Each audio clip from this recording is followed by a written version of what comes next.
Milby na housemate natin nung season 1 at maraming pang ibang. Yes, Robin? Sorry. Naalala ko lang kahapon. Okay, ang huling sasalang sa mga mean tweets.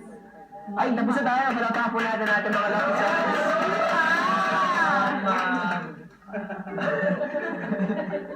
Kuya? Sorry. Okay, sabi ni Sabi niya? Sinay. Nung una, gusto ko si Maymay. Pero ngayon, nabubuisit na ako sa kanya.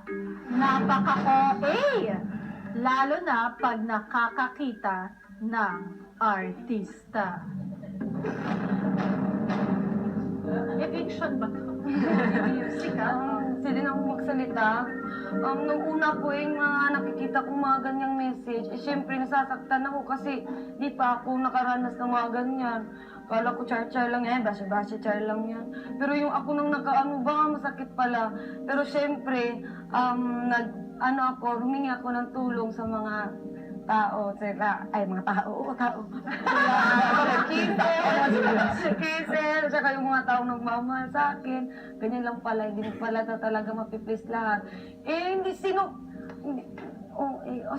Siguro nga, kasi ikaw nga, hindi ka nakakita ng artista.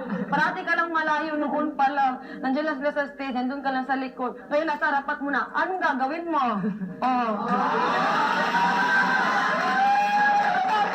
Nakakabaliw kaya.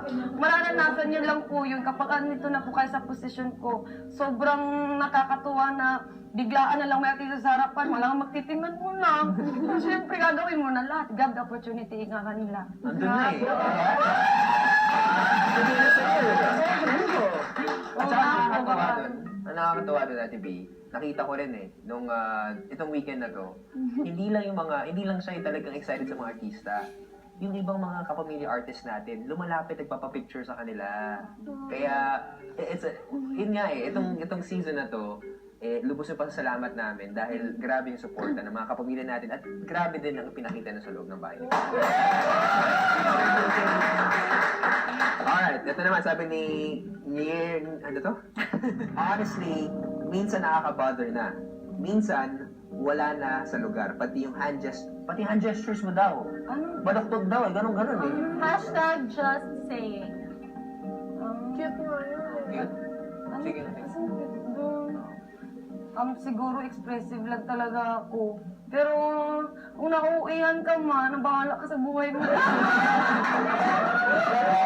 Kasi mahirap po kapag baguhin ka, parang may magbabago din sa'yo kapag may babaguhin ka sa sarili mo. Pero syempre, yun nga, meron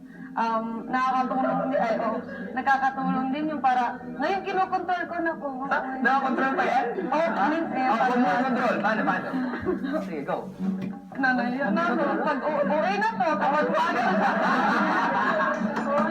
Kaya, yung nalaman ko na, yung pumunta ko sa consul, may gumagano na, ganun pala, hindi mo malalaman kung ano yung mga ginagawa mo, kung hindi din sa kanila.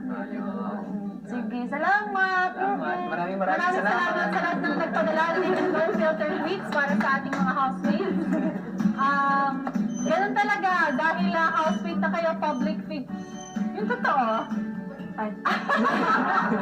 Playground? Hindi, ganun talaga dahil marami nang nakakakilala sa inyo. Parte yan eh, yung mga bashers.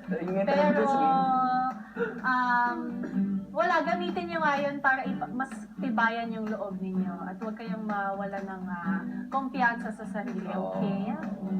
At saka lahat So kung proud of you. may bashers man kayo, kahit kung may basher ka man, sobrang milyon na nagmamahal sa'yo.